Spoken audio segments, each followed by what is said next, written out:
জগৎবল্লভপুর গ্রামীণ হাসপাতালে অগ্নিকাণ্ডের ঘটনা। হাসপাতালের ইলেকট্রিক মিটার বক্সে আগুন ধরে যায়, ধোঁয়ায় ভরে যায় হাসপাতাল চত্বর। আতঙ্কে সেলাইনের বোতল হাতেই বেরিয়ে আসেন অনেক রোগী। খবর দেয়া হয় দমকলে। দেখতে পাচ্ছেন সেই ছবি। হাসপাতালের মিটার বক্সে আগুন ধরে যায়, খবর দেয়া হয়, তারপরেই দমকল বাহিনীকে। আমরা এই নিয়ে কথা বলবো। জগন্নাথ সামন্ত আমাদের সঙ্গে টেলিফোনে রয়েছেন প্রতিনিধি। জগন্নাথ, কিভাবে ঘটলো এই ঘটনা, কি পরিস্থিতি এই মুহূর্তে সেখানকার?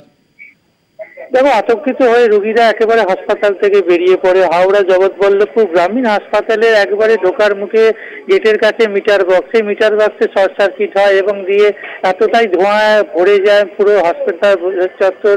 রোগীরা আতঙ্কিত হয়ে পড়ে এবং আগুন যত বড় না হয় তার থেকে মিটার বক্স, অর্থাৎ আগুনে ইলেকট্রিক শর্ট সার্কিটের জন্য যে ধোঁয়া আগুন লাগে, সেই ধোঁয়াতে একবারে চোখ জ্বালা করতে শুরু করে এবং স্যালাইনের বোতল নিয়ে একবারে রোগীরা হাসপাতালে ভর্তি ছিল নিজেরাই ভয়তে বেরিয়ে আসে। হাসপাতালের পরিজনরা তারা ছিল, তারা তাদের বের করে নিয়ে আসে।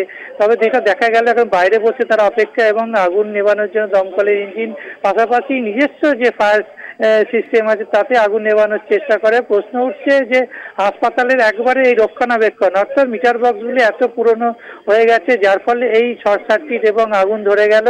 এই রক্ষণাবেক্ষণ যদি ঠিকঠাক করে হতো তাহলে হয়তো এরকম ঘটনা ঘটতো না।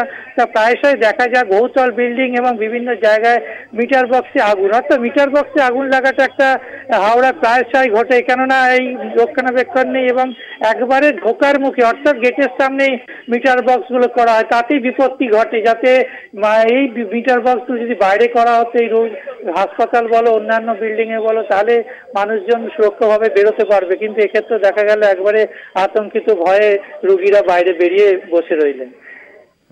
ধন্যবাদ তোমায়। জগন্নাথ সামন্ত আমাদের সঙ্গে টেলিফোনে ছিলেন প্রতিনিধি, এবং সেই ছবি এই মুহূর্তে তুলে ধরছে আপনাদের সামনে। জগৎবল্লভপুর গ্রামীণ হাসপাতালের এই ঘটনা। সেখানেই হাসপাতালের মিটার বক্সে আগুন ধরে যায় এবং সেখান থেকেই চারিদিকে ধোঁয়া ছড়িয়ে পড়ে, এবং যার কারণে সেলাইনের বোতল হাতেই রোগীরা তারা বাইরে বেরিয়ে আসতে শুরু করেন। আতঙ্ক ছড়ায় হাসপাতাল চত্বর জুড়ে।